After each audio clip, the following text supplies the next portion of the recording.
We have Chris Craddock on the call here today. Chris, I really appreciate you joining us, and we're going to be covering a topic here that I think is long overdue. But before we start, I want to make sure everybody has your contact information. So go to Chris Craddock, that's CHRISCRADDOCK.com for your contact information and how they reach you. But Chris you have a lot of stuff going on. Not only do you have a podcast yourself, Uncommon Real Estate, and people should check that out and get subscribed, but you also have an REI Agent Program, and you are the CEO of the Redux Group. But why don't we start where I'm just going to dive right in regarding today's topic. And that topic is how real estate agents and real estate investors can actually work together and come out ahead and revive some dead deals.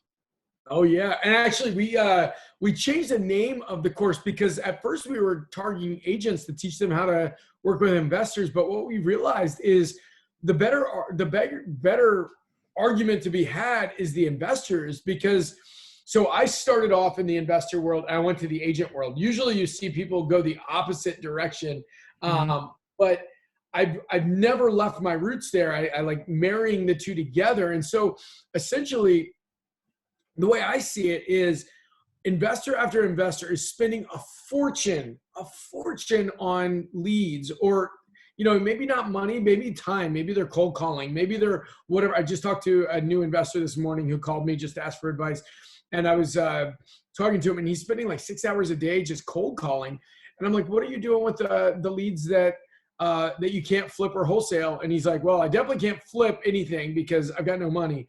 I was like, well, what about the wholesale side? And he's like, well, just moving on to the next one. And I'm like, you realize there's money to be had in those, right? Like if they're going to sell, there's money to be had. And I'll give one other example of this. One of my first clients that I took on, brand new, fairly new to wholesaling, had about a $3,000 a month ad spend, been doing it for about 3, 4, or 5 months, something like that. Had really no deals that he had done wholesale wise. And then immediately, when we started working, within 30 days, he had almost $10,000 coming his way through working out how to use those leads that he'd just been throwing away, that were just way too skinny for a wholesale deal or a fix and flip. And, but the people wanted to sell. So there's a lot of money to be had there. Yeah. So let's talk about this investor agent model that you're referring to. Like, can you kind of give us a summary, like on a high level, of how this works? I mean, I think there's some things that we have to be careful of, right? Because as a real estate agent, there's a lot of rules that we have to follow. So how does this work? I'm guessing that the investor in some way passes those leads off to the realtor. Yeah. So essentially what's happening is we're working with investors to figure out, once they a lot of these deals that they don't realize are deals they should hand off to a realtor. 2, there's a lot of times investors are afraid of cannibalizing their own deals, so they don't want to hand off deals.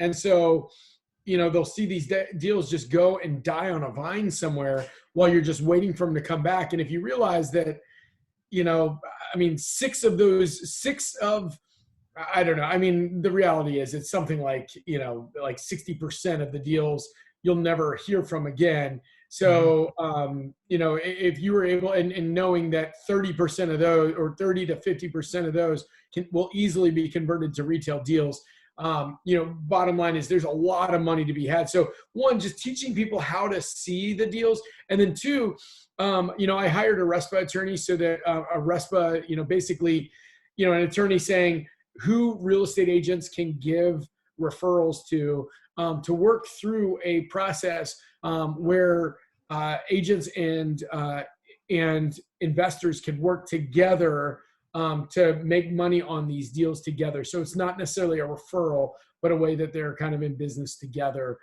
to do these deals and make money on them. So there are ways to make stuff like that happen according to the RESPA attorney. Sure. So when you talking about these type of partnership, then are you pretty much kind of tied to one? Let's say as an investor, are you pretty much tied to one realtor to No, provide these leads, or how does that no, work? not at all. Like, I mean, eventually you're going to want to get tied to an agent or a team or just a couple people, because it really does become a partnership. I mean, really does. And I'll tell you, one of the cool things is I spend so much time with newer wholesalers or newer investors across the country that I talk to, and I realize that like most people are working really hard and making a little bit of money, but not making the money that they're hoping to make. And the Mhm. cool thing with it is when you realize how much money is to be had on the other side of this deal, like these guys can just make so much more money. So that's why it's so important. Like you literally can probably double everything you're making in your wholesaling business if you do it right. And that's why it's so important that you pick the right agent, because it really does become a partnership. It really does. Mhm. Now, I mean, you're not giving all of your wholesaling business away or anything like that, but it becomes a partnership. And I'll tell you, the person that I got tied in with when I first started testing this at a massive level as an agent, he jokes that I'm paying, I've basically paid his house off for him, like Mhm. that, because that was just the extra money. And actually, here's a really cool story. Early on, these lumber mills, they were taking the logs and they were milling the lumber, right? And they were just barely breaking even, just barely making money on it. And it was so hard and everything. Well, somebody got this idea that they could repackage the sawdust, like the trash, right? They could repackage the trash, the byproduct, and sell the sawdust. And that there were like lots of different uses for it, like a particle board, like all these different things that they could do with sawdust. And the crazy thing is these mills that were just barely breaking even started making a fortune because they repackaged the byproduct. They turned their trash into cash. And that's kind of my whole catchphrase is like, you're going to revive your dead leads and turn your trash into cash. Like this is stuff you were just throwing away. Like you can take that and repackage it and actually monetize it, pay for all of your marketing, pay for probably double what you're going to make income wise in your wholesaling business. And that's where it just becomes really real when you actually look at how it's done. But if it's not done correctly, which is the big problem, and we can talk about this later, the big problem is everybody's like, oh, I've tried it, or literally, I just had somebody say to me last week, they're like, Chris, I've got an agent that I send this to. My wife is an agent, so we've got this down. And I'm like, okay, how many deals have you closed in the last 6 months? And it's like, well, I've sent her 6 and she's closed 4 of them. I'm like, that's great. And how many appointments do you go on every week? And they told me how many appointments. I'm like, you should be sending her 6 a week and she should be closing 3 to 4 of them a week. I was like, let's talk through this. And then all of a sudden we started going through their numbers, doing a deep dive in their numbers. And they saw that, oh my gosh, I'm leaving 6 figures on the table easily. Mhm. So, so as real estate investors, it's all about the money and the bottom line, especially some of us that are doing wholesaling on a regular basis. What numbers are we talking about here when it comes to the benefit to a realtor? I mean, to an investor. I know Yeah. because realtors can't pay a referral fee typically, right? Like, and how does that work? Well, there's a number of ways that you can kind of go into business together, joint ventures, other options where you can kind of go into business together with investors. Now, I would say this: I do think the easiest and the cleanest way to do it is that every investor either has an agent, has a spouse become an agent, bring an in-house agent in. I think that's just the cleanest way, but there are other ways, through joint venture opportunities and other ways there. But what is the opportunity? So the one that, one of the guys I was working with, I mean, literally his $3,000 a month ad spend that he's gotten no deals with has essentially brought him back. He has 10,000 pending coming back to him after we started working together for just over a month. So he basically has 3x, just over 3x his ad spend just in this program, not to mention any of his wholesaling deals, which he hasn't really done any yet. So he's actually gonna make a lot more on this than he is in his wholesaling deals. So, just to remind everybody, if you want to go in a deeper dive regarding what Chris is talking about here, make sure you go to his website, chriscraddock.com, where you can collect more information. We'll make sure we have that information in the show notes. And then his podcast is Uncommon Real Estate. With that being said, when we, as real estate investors, you're right. We're spending money on lead generation. We're doing yellow letters, pay-per-click, a number of things.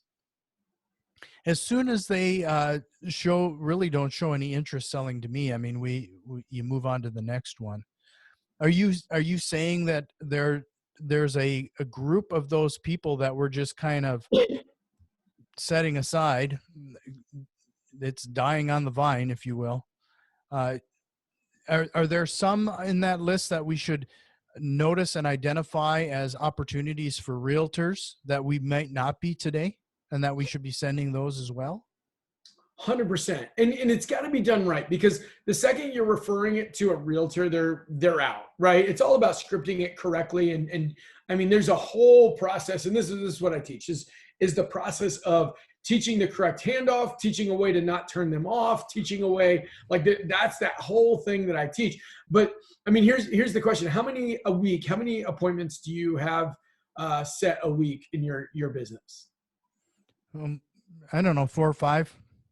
4 or 5. So that means right off the bat, what I can tell you, just, give or take a couple appointments, is you should be setting 8 to 10 appointments a week for a real estate agent that, could be in there. So you're looking usually double what your appointments are, or what you would have in retail leads that would be set there. And the reality is you probably wouldn't see that until you really go into a deep dive in your data, a deep dive into how you pre-qual people, just a number of things where, there's, I think you've probably heard of this. It's called a reticular activating system, your RAS. Basically, the things that you think about show up. And so when you get a new car, all of a sudden you see the car everywhere on the street. Mm-hmm. So when you, so the same thing is when you're thinking about, okay, is this a distressed seller? Is this a motivated seller? Is this somebody that's going to sell? All of a sudden you start seeing motivation in a different way than when you're saying, is this somebody that's going to sell under market to me? And then you can realize that you've just got money that you've been throwing away for months or years or, weeks or whatever it is, however long you've been doing it, you realize you've just been throwing away money there. Sure. So you mentioned that, or maybe I put the words in your mouth, that there are signs of people we can pass on to realtors. Get more times than not, when I'm on the phone with a potential seller, they claim they already know a realtor, or they claim they already, everybody knows a realtor. Everybody's uncle's brother is a hairdresser and a real estate agent as well, right? Right. So how do you if that's the case, that's their first blocker. How do you typically knock that down so you can get your realtor in there? Well, I mean, that's that whole thing is, so what I teach in our course is, one, how to identify the right partner agent. And it really is a partner. And that's why the whole JV piece works really well. And I'll tell you, over and over and over again, everybody's like, oh, I've got an agent that I work with. Okay. Dr. Phil, how's it working for you? Mm-hmm. That's the big thing is, how's it working for you? If the agent there is good. Now, maybe the agent hasn't been trained well, because success in our business and investing and in retail, success is always about two things: activity and skill, right? So maybe they're doing the right activity, but their skill isn't good.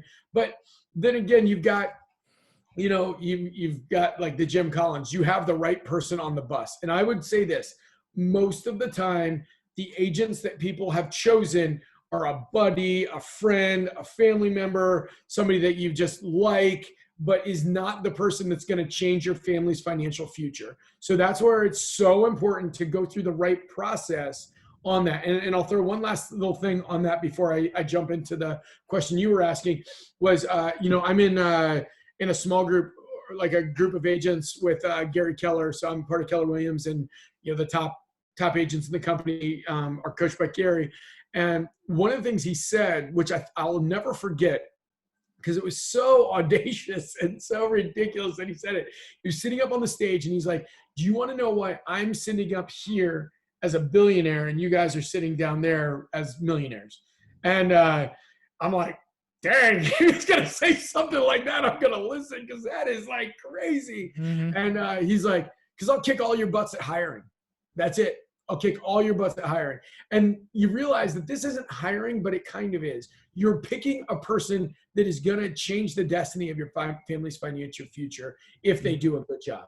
So that's the one thing. Number two is you're just setting an appointment. And this is part of the handoff system that we teach how to do this, because you're scripting on this will make or break this. I'll say probably about 50% of the deals you will sign, not deals that you'll set up for appointments for, that you will sign, would say no if you set the appointment for a real estate agent or ask them if they wanted to talk to a real estate agent. So that's why it's so important to follow it. We've got a script and a whole dialogue that we teach on that. But the second you say that, everybody's just like, no, because they didn't call you to talk to a real estate agent. They called you to talk to an investor because they have a problem that they need you to solve for them. And they don't think the problem's answer is talking to a real estate agent. They'll go talk to their own real estate agent if that's the deal. So that's why it's just so important to know that you're coming at them as somebody that solves their problem. And that's also why it's important to partner with an agent,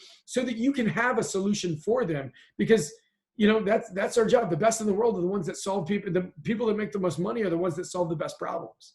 Right. So let's take a step back there then.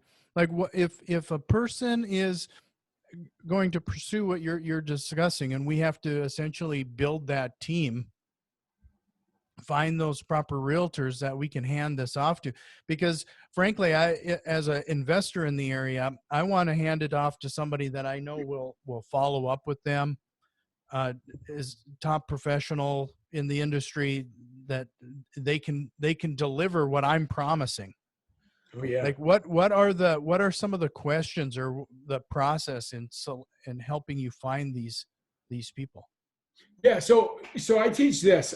This is what you're looking for, and I teach to ask questions around these. You want somebody that's hungry or happy, hungry, humble, and smart, right? If they're not happy, they're going to get bitter with you about asking for commission split, and the splits you're asking for are pretty high. But if you follow our system, the value add you give them are huge, because oh man, I don't want to go too far down the rabbit hole here, but I'll go just to the top of the rabbit hole. That's all right. All right. So here's the deal. I found that investors are willing to spend a lot of money, a lot more than real estate agents are. And the reason why in business, they call it a fixed cost versus a variable cost. A fixed cost is money that goes out no matter what. A variable cost only happens when a transaction takes place. So investors, I found, are much more willing to spend and have a higher fixed cost. And in real estate agents are much more, I guess part of the reason they became an agent versus an investor, I don't know. They're much more willing to spend a lot more money on every deal that closes than they are money up front. So that's where this mesh comes together perfectly, because investors are already paying the fixed cost, and agents are willing to have a higher split if the variable cost, if they're just paying on variable costs, just on what closes. And so that's where you go, and you need to find somebody that's happy, because otherwise what you're going to ask for. And this is, again, we're teaching people to ask for more than probably what they normally would have thought they should ask for. So, they're happy. And honestly, here's the deal. Who cares if that agent makes an extra 250 grand because of their being in your world next year, without spending any extra money on marketing? They should love you. They shouldn't fight you and say, oh, why are you charging me too much? Why are you? They should love you. And if they fight you, it's the wrong agent, even if they're closing a lot of deals. That's not who you want in your world. So happy, hungry, and when the door is closed, they'll find a window that gets open, right? Like somebody that takes no for an answer is not who you want to be in business with.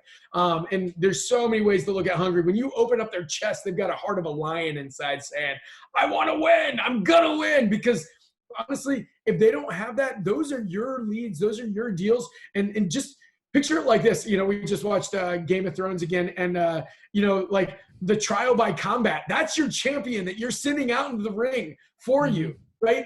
If that champion goes and dies in the ring, because he's like, oh, they said no, sorry, or then your money dies in the ring, right? Like if that champion goes out into the ring and is like, I'll tell you what, they may have nicked me in the arm, they may have nicked me in the leg, kind of like the Black Knight and Monty Python, whatever it is. But they're still fighting for it. They're not going to take no for an answer. That's who you want as your champion. So happy, hungry, humble. This is one of the big things. There's a lot of things we tell agents to do that's different than what they normally do. And oh my gosh, so many, like some of the first clients that I took on, they're like, well, it's not working. And I said, why isn't it working? And then I started asking, where are we doing? Are we doing this? Are we doing this? And it was just so amazing because as soon as they're like, well, the agent says that they don't normally do it like that. And I'm like, yeah, and the agent normally doesn't make money. So I was like, tell them to do this or you're going to fire them and get a new agent. And it was amazing because as soon as they told them to do what I told them to do, or they're going to get fired, the agents did it. And all of a sudden it started working. Like, it was just crazy. I'm like, you can't say the system doesn't work if you're not following the system. And then as soon as they follow it, they see that it works.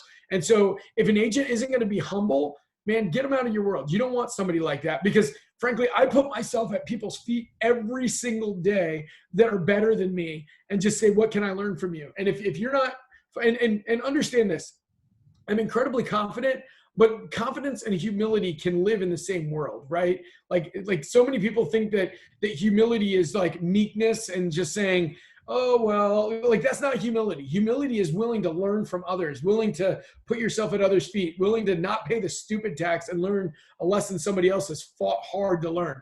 And then smart, goes back to that same thing, which is you don't learn the same lesson 50 times in a row. You can learn it quick. If you learn a lesson, you don't pay the stupid tax and learn it again and again and again and again. But you have like this lesson that you learn, you put it into place so that you can all start making more money together.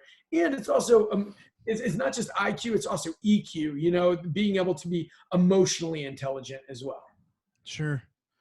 So, I don't want to keep pressing you on this, but can you give us like a quick example of like common opportunities that an investor would typically like let die that you would see as a gold mine, like certain keywords or something there that sure.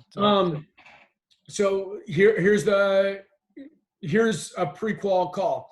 I ask you, what's the average price point in your area? Well, as a first-time home buyers, everything under 300,000 probably right now. Okay. Under 300. So if I were to call you and you said you want to sell for 200 or 250 on a house, ARV, after repair value is 300, it would sell in the market for about 300. Let's say it maybe needs 20 grand worth of work into it. So we were talking about, 270 minus any sort of agent commissions, it gets you just under the 300 mark. If I were to say 250, would you see that as let's say I owed 250 on the house. What would you see that as a deal or would you pass on that? I probably wouldn't see how I'd make money on it. Right. So something like that, immediately you would likely look at it. You'd be on the call, you'd check it out. You see their mortgage was too high. Maybe try a sub to or a owner financing or some sort of other creative financing there. You realize it's not going to happen for whatever reason. That's just not going to happen. And in all likelihood, you're going to do what 99% of other investors said, hey, do you want to talk to a real estate agent? No, I'm good. What if they do a flat fee? No, I'm good. Or maybe, or whatever, they'll talk to him. The deal will go to him, or it'll just die, right? I mean, you've probably seen that like probably 50 times in the last 2 months, right? Right. So instead of that, you're looking at it and you're sending out your agent on the appointment, and that's it. You send them out on the appointment. You give the agent a bat. I mean, everybody would want an at bat there, even if they want to sell to an investor. I mean, could you imagine Michael Jordan not wanting the ball in his hands? To have an at bat. Could you and that's why you want somebody that's hungry. You want a winner, who says, man, give me the reps, put me at bat. Don't let me sit there. Let me get in front of this person and convince them that I've got the right. And then, honestly, there's the whole system that we go through. For us, you go with the investor at the beginning to set up the system, and then the agent for once you're in the house in front of the people and actually their pre-qual call. But that's that whole thing is if you don't have an agent that just says, hey, give me an at bat, you haven't followed the system, because it's not somebody that's hungry. But man, I want those leads every day of the week. I want that for me and my team. If you have those and you don't have an agent for that, man, send them to me every day of the week. No, that you're talking, I do recall quite a few conversations where I've been pretty upfront with the potential seller that it's likely not going to be a good fit for us. And then in those situations, they still want somebody to come and look, and those are extremely low hanging fruit. But in those situations, because they're looking for my number. Why does it have to not be a good fit? You don't even have to tell them it's not a good fit. You send them out. Well, that's just my point. I just don't have anywhere to, Right. I don't have anything to, what to do with them. I'm happy to offer referrals to real estate agents, but up until now, I haven't considered working out some kind of partnership like you're suggesting. Yeah. 100%. Are you personally licensed or anybody in your organization? No. Okay, cool. Yeah. So then you have to work out the other piece of it and, get something going from there. But yeah. Absolutely. See, the relationship with realtors that we typically have fostered ourselves are, we do get a pocket listing here and there. Realtors know what we do. They understand our quality. They'll bring us a listing. But what I typically do is if I buy that listing, then I list it back through the realtor who's brought it to me. And you should. If the second an agent gives you a deal and you don't take it to that agent, even if you have a relationship. So the investors I totally understand. If an agent brings them the deal, they need to do that, because the second I bring an investor a deal as an agent, I do a lot of investor deals, but I work more on the agent side with investors. The second I bring an investor a deal, and I had one that wasn't going to list with us, and I'm like, well, you're dead to me. Mr. Wonderful and on Shark Tank, you're dead to me. I'm never bringing you another deal. I will personally let the deal die before I will bring another deal to you if you're not going to do that. So 100% don't sever those relationships ever, but it doesn't mean that you can't create an in-house relationship. Right. So, Chris, we've chatted for a good half hour here, and I just want to remind everybody again, if you like what you're hearing, make sure you check out your podcast, Uncommon Real Estate, again, and then chriscraddock.com if they want to reach out and definitely take a look at your training. Is there anything else that we probably should cover here today before we? Not really. Yeah. So, I mean, the class, it's just chriscraddock.com. My Instagram handle is @Cradrock, CRADDROCK, old high school nickname. And, I like it. And so, so that's the deal there. But yeah, I mean, That's the whole thing is, I mean, the investor and the agent should live hand in hand. So a good friend of mine, Tom Kroll, who runs Wholesaling Inc. forever, Mm-hmm. it's just so interesting because he had always said over and over again, he's like, throw away the retail leads. They're not worth your time. Like, get them out. Don't do anything with them. It'll distract you, all the other stuff. And then it's so funny because heard my story and heard how like literally we were sending investors like between $40,000 and $50,000 a month by closing those deals. All of a sudden he's like, so wait, you're telling me you really have cracked the code here? Because that's a lot of money to send every month. That's like more than $500,000 a year. And I'm like, yeah, I can literally show you the referral sheets on it. And he's like, man, that's powerful. That's impressive. He's like, if you've cracked that code, that is a code that everybody needs to understand because they're leaving a lot of money on the table. And honestly, most wholesalers just aren't making that much money. And I hate saying that, but we know that it's true. And so if you're able to add, a serious amount of money to your bottom line, I mean, that's where the whole game changes. Yeah, no, this has really been an interesting topic. So just kind of summarize a couple quick things.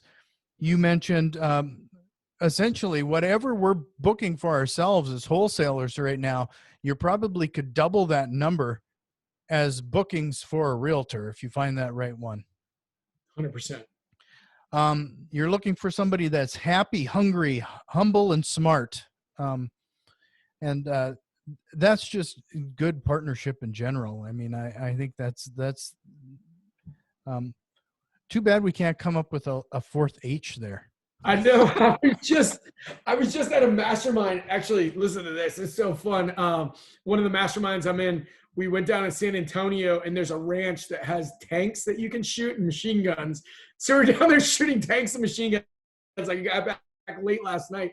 But yeah, we were talking around the bonfire on everything. And he was like, one of my buddies that actually runs the mastermind, he was just like, are you kidding me? He's like, you got all this stuff going on. You can't come up with an extra H. I was like, I can't. I was like, I don't have one. I've tried. Nothing great. So no, that's awesome. It's just funny. And I definitely like to check out the tanks and stuff sometime. That'd been fun. Oh man, I'll tell you what, go to my Facebook page or yeah, whenever you get a chance. Actually, I just loaded some of the stuff on there. But yeah, there was this anti-tank gun as well that we shot. So I shot it. You had to hit this little red button, and I kid you not, my hat blew up. They had a slow-mo video. It like blew. Like, there was this like shooting mat like 10 feet away from it. It blew it up. All you saw was a dust cloud. It was amazing, amazing. So wow. yeah. That's cool.